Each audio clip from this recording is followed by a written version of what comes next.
Lorsqu'on entend par ici que Boukadia a voulu créer ou a voulu diviser le Congo, il faut dissiper ces malentendus-là. Parce que Boukadia n'a jamais été au gouvernement. Parce que Boukadia n'a jamais été au pouvoir. Et Boukadia n'a jamais écrit un livre où il est dit quand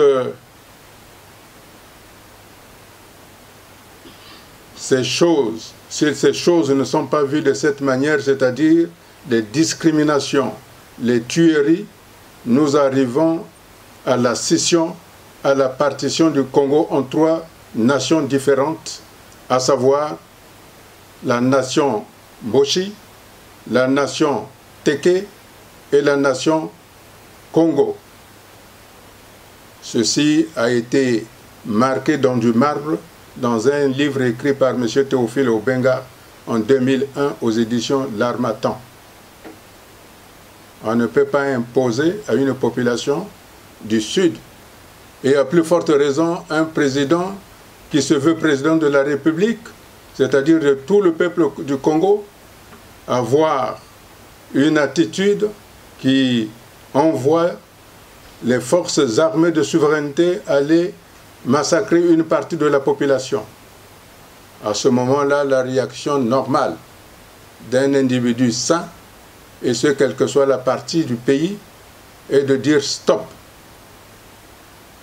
Et la solution la plus adéquate qui se posait à ce moment-là, c'était de dire, puisque le pouvoir qui est sur place est en train de décimer une partie de la population, vaut mieux trouver des solutions qui s'inscrivent dans le cadre de la Charte des Nations Unies, à savoir l'autodétermination des peuples quand ce peuple n'est plus en sécurité dans un pays.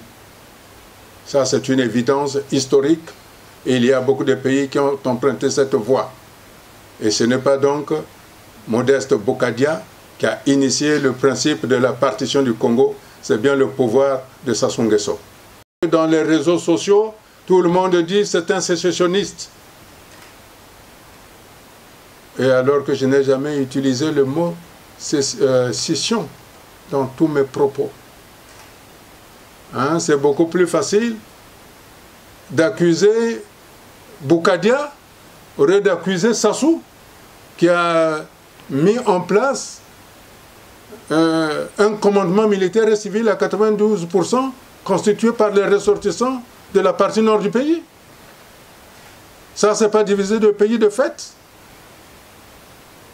Quand Boukadia dit non, cette situation est due du fait que nous n'avons pas la nation congolaise, on crie au diable.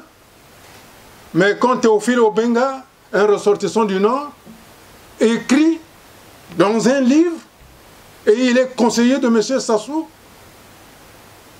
que si la partie sud n'obtempère pas, ne se laisse pas marcher sur les pieds, nous arrivons à la scission, personne ne moufte, tout le monde se tait.